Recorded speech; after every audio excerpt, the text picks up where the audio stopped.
Welcome into day 2. After a super chilly night where I almost lost my toes, we are woken up, eating breakfast, and we're about to head on to the lake that we came here for. The big, deep lake that will hopefully hold big cutthroat trout. This is Hook 'em High, and I'm Zach.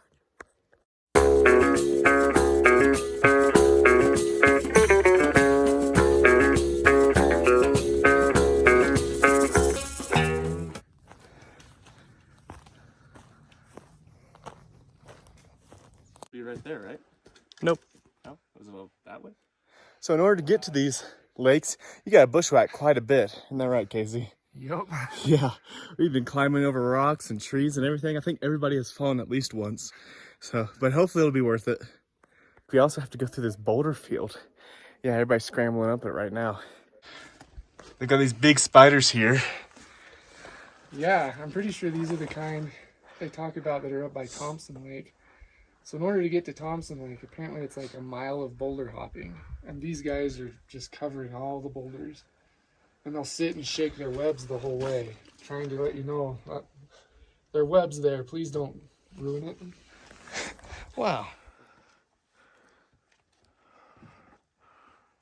There's cliffs over there. But we're on our way up over this spot. We gotta go up this hill right here and down on the other side. It's gonna be a great time.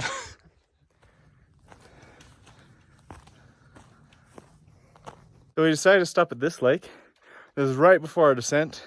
We didn't know this one was here, but Casey just caught one. So on his second cast, he's already got, oh, there he goes again. On his second cast, he's already got another beautiful Colorado cutthroat trout here. What are you catching them on?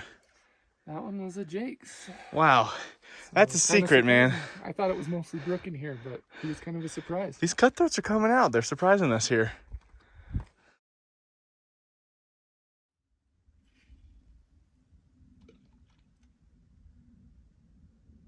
All right, just got my first Colorado cutthroat trout. It's a nice little female. She's about 13, 14 inches. And she's beautiful right here at this kind of milky blue lake. Caught her off of Joe's fly. Love these trout. The nice thing about cutthroats is that they feed throughout the day and in most conditions as well. It's about 10 o'clock now and they're still biting. We still got to get up over this edge, but it's been pretty good. We've caught 3 in total so far. It's been pretty fun. They're not as big as we're hoping, but we're on our way. It is pretty cool. It is really rocky and really steep to get over this pass. You've got to be a little bit nuts like us to try and get to these fish.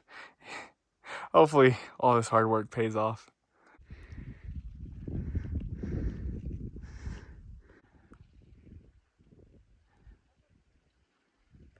Okay, we made it to the top. Gotta say, that was pretty exhausting. Man, that was tough. Yeah, it would be hard to come back up here again. There is the lake right there. We just got to get down that another boulder field, but this one doesn't look as steep, so we should be good. We're pretty sure one of those peaks over there is King's Peak. That's the highest peak in Utah. Amazing. Over there somewhere is a stoat. It's a small little ferret-like animal, and it has the highest kill rate of any animal in the animal kingdom. Maybe he'll come back out. Oh, there he is. Hey, little dude. Look at him go. So cute. He's curious. Just popping up. Yeah, they're very curious animals. Wow, that's cool.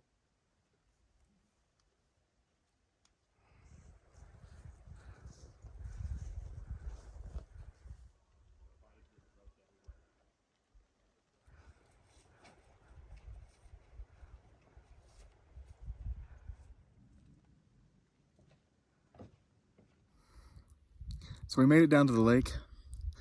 I think this hike was a little bit more than we could, bit off more than we could chew. It was tough. We are exhausted. Some of us are taking naps. Others have already started fishing, but I'm eating some trail mix right now. Hopefully there's something good in here, because that was rough. So if you want to know how we find out about these crazy lakes, what we do is, so we found an old pamphlet that tells you all about the Uintas, and it's made back in the 60s. So we found that, and that's actually on the internet somewhere. So if you can find it, that actually gives you a hint to a lot of places that we go. So it has a lot of descriptions of what the lake is like, how many people go there, how deep it is, and what fish are in there. And based on that, we kind of choose where we want to go and what we want to see. Then we look at the Utah Department of Wildlife website and we could see if it's still being stocked, if things are still there, and look it up on a map too to see where it is. So do some research whenever you come out to these lakes. I will tell you that we are in the WhiteRocks area, and the closest town is Roosevelt. So there's a little hint for you. If you maybe find this lake. Who knows if you'll get here though. It was tough. We chose this lake here because it is about 40 feet deep at the maximum, so it doesn't winter kill. There are... one of the guys just caught one. It was nice. There are the Colorado River cutthroat trout that we want here. They only stock it every 7 years and only about maybe 500 at a time. So this lake, no one's been to in such a long time. And the fish haven't seen lures in a while, so it should be good. So just got one. So far that makes 2.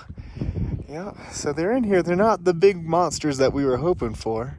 We got our butts kicked by this lake. We only caught 2 fish all day. Got a couple bites, but it was harder than we thought it was going to be. We had really high hopes for this lake. Maybe we'll hit up a couple on the way back, but this poor lake didn't do too well. So we're all sunburnt. We got to make it up all the way up this mountain again. So wish us luck.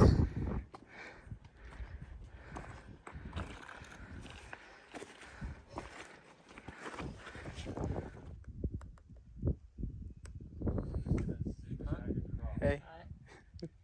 We're gonna go back down the way we came, try that little lake for a little bit, and then head back to camp. We are exhausted.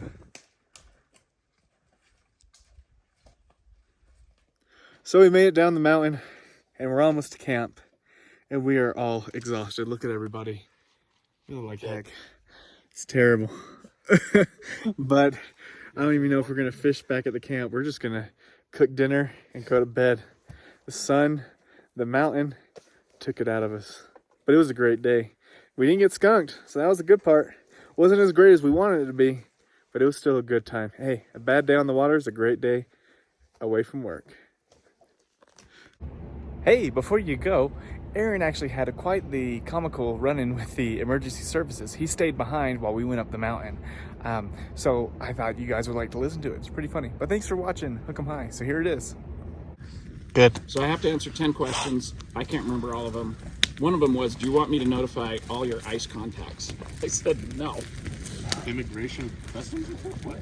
No, ICE, like in case of emergency. Oh. So, Thank you. Probably start off why you called them. well, I called them because you guys were overdue, and I saw the terrain that you guys were supposedly coming up and down. And I wouldn't have done it. So, emergency questionnaire filled out, medical ID sent, my current location sent, and then it says you are connected to UBCDPS 911. What is the address of your emergency? And I was typing, and they said 911. What's the address of your emergency? And I said this. I said 5 people went on a day hike to go fishing. They have not returned. I stayed at base camp and tried to reach them. The terrain is very rough, high Uintas. I sent the coordinates to where they went fishing.